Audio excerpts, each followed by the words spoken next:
Oh, tuloy natin yung pinalitan natin yung rice cooker na pinalitan natin ng switch limiter niya. Pero mayroon akong nakalimutan na sinabi sa inyo noon na ano, kasi dalawang klase ito.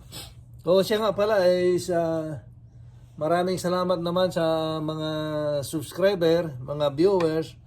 At sana pagpatuloy nyo na panoorin at saka mag-subscribe at saka i-share nyo na rin kung nagugustuhan nyo.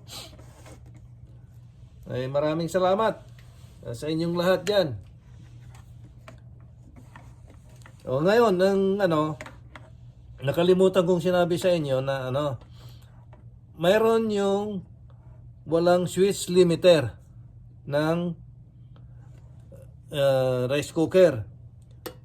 Ang switch limiter ito, ganito. Yung isa, mayroong isa dito na nakalagay dito sa baba nitong switch nito, baba dito. Yan ang contact point niya. Pagka halimbawa, sinaksak mo, pupunta ka agad dito sa pula, sa coke. Yan ang tingnan mo na diferensya. Alam mo naman yung contact point, nagaganong-ganon eh. Kaya kukuha ka ng leha, tiklupin mo yung leha, wala akong leha eh. Tiklupin mo yung leha, hasain mo yon dahil nagkakakulangot. Yon ang yan, diferensya niya. Ang ganyan. Maski hindi mo pa ibinababa yan, nandiyan na sa cook. Kasi ibababa mo magkaroon ng cook. Yan, nasa cook kung ibaba mo yan. Pero kung hindi mo pa nababa at nandiyan nasa cook, ay mali yung niyan. May dumidikit yung contact point niya. Yung nandito. Kasi ito, kung yung ganon, yung walang switch limiter, dalawa yung contact point. Mayroong contact point dito, mayroong din contact point dito sa thermostat niya. Ito naman kung nasusunog ang sinaing mo. Yan ang tingnan mo rin. Kung nasusunog. Papakita ko rin sa susunod na Ito, basta ito muna. Yan. Ngayon, ang gawin mo para hindi mo na isasaksak kasi yung sabi ko na dinala lang yung customer mo at walang ilaw, sabi niya, isaksak mo o pumupunta sa cook. Pagka sinaksak mo, grounded pala, puputok yung breaker mo. Kaya ito muna ang ganito muna. Alam nyo na to, di ba? Hindi ko na ipapakita lahat yan. Ngayon, pagka inon mo dito, yan, ganyan, ibinaba mo dyan, magkakaroon ng reading. Yan. Nandan na sa cook. Di ba? Pero kung isinaksak mo at dito na kagad, yun ang sabi ko na contact point dito. Pagka ganito naman, ang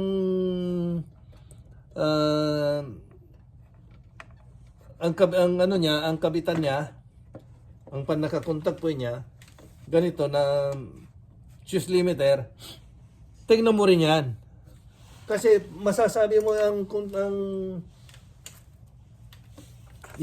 contact point at saka ito pagka switch limiter taas at saka baba ang koneksyon.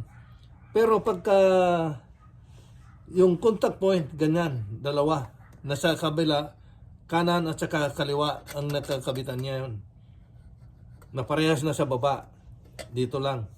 Diyan mo ma-identify kung mayroong switch limiter or yung contact point. Yun ang niya. Ngayon, itestingin natin ulit bago ko isaksak. Sabi ko, nakakabit para ibuksan ko muna dahil di ba pagka yan tingnan mo di ba pagka nandyan yung kaldero is nakababa yan. Yan.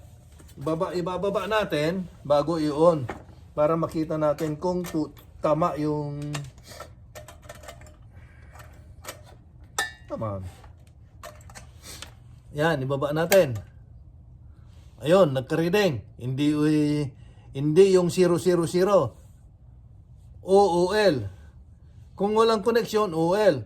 Pagka may reading na 000, huwag mong isaksak dahil grounded. Yun, ganyan. Tanda mo yan, ha. Pagka walang reading na ganyan, UL, meaning open line. Pagka naging 0, 3 0, o 2 0 tapos may number, huwag mong isaksak dahil grounded. Puputok yung fuse mo doon, yung sa breaker mo. Baka mawalan ka pa ng ilaw, mahal pa naman ang fuse din. Ngayon, ito isaksak na natin. Dapat pagka isinaksak natin, dito sa warm. Saksak na natin, ha. Ito, naka-off pa rin. Ugali ko ganyan, hindi ako nag-uun muna. Kasi baka pa, sa bagay, mayroong fuse, mayroon pa akong isang fuse doon sa pinagsaksakan ko nito. Mayroon pa akong isang fuse doon sa supply naman nito. Kaya, bali, 1, 2, 3, 4, 4 na fuse. Imposible na makarating sa breaker. Kung ngayon, i-on ko na, ha. Pagka in-on ko to, pupunta sa warm. Yun. Nasa warm na. Meaning, okay yan. Ngayon, i-on natin. Di ba, sabi natin, yan ang, i-on ko naman. Kasi pagka yung munang na kanon, hindi babalik, di ba? Hindi mag-i-stay. Kaya, ilulubog mo muna yon. Yun. Oh. Perfect. Ayos yung ginawa.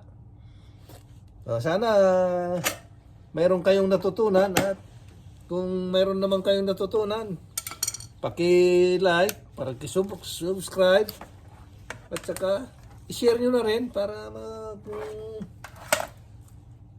mayroong gustong manood, mga kaibigan ninyo, kaibigan natin, yan, malaman nila.